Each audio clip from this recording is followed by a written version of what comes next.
ఓం నమో వెంకటేశాయ. 2026 ఆంగ్ల సంవత్సరాది మరియు శ్రీ పరాభవనామ సంవత్సరానికి సంబంధించినటువంటి వృషభ రాశి ఫలితాలను తెలుసుకుందాం.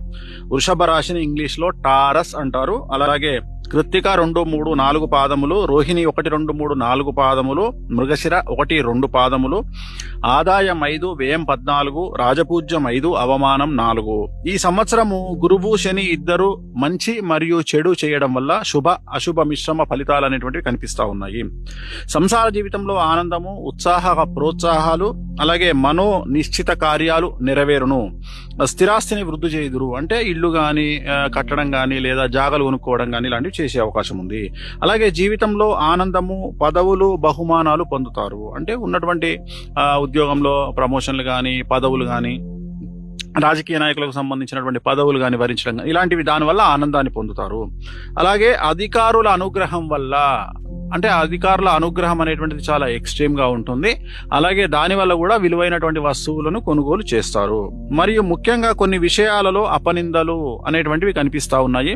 సో జాగ్రత్తగా ఉండండి. అంటే మీరు చేయనటువంటి పని కూడా అపనిందలు ఏర్పడేటువంటి అవకాశాలు కనిపిస్తా ఉన్నాయి. మీ ఇంట్లో, అంటే ఎవరైతే ఉన్నారో వృషభ రాశి వాళ్ళ ఇంట్లో ఆడవారి మాటే చెలామణి అవుతుంది. అంటే స్త్రీలు వృషభ రాశి వాళ్ళైతే ఆడవారి మాట చెలామణి అవుతుంది. మీరు చెప్పినట్లే మీ ఇంటిల్లిపాది వింటారు. కుటుంబ సౌఖ్యం ఉంటుంది. భార్యాభర్తలు అన్యోన్యంగా ఉంటారు. సంతానం మీరు చెప్పినట్టుగా వింటారు. నూతన వస్తువులు కొంటారు, బంగారం కొంటారు, వెండి కొంటారు. మీ పేరు మీద ల్యాండ్ గాని ఇండ్లు గాని తీసుకోవడం జరుగుతుంది. చాలా చాలా అనుకూలంగా వృషభ రాశి స్త్రీలకు ఈ సంవత్సరం కనిపిస్తా ఉంది.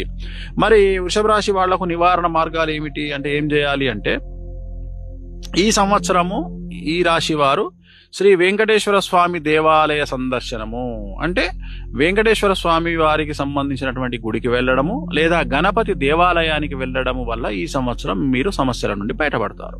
అంటే అట్లీస్ట్ ఈ 12 నెలల్లో ప్రతి నెల ఏదో ఒక దేవాలయానికి, నేను చెప్పినట్టుగా గణపతి దేవాలయం కానీ వెంకటేశ్వర వారి దేవాలయం కానీ వెళ్ళండి. మీకున్నటువంటి సమస్యల నుండి బయటపడతారు. ఈ సంవత్సరం అంతా హాయిగా గడుపుతారు. ఓం నమో వెంకటేశాయ.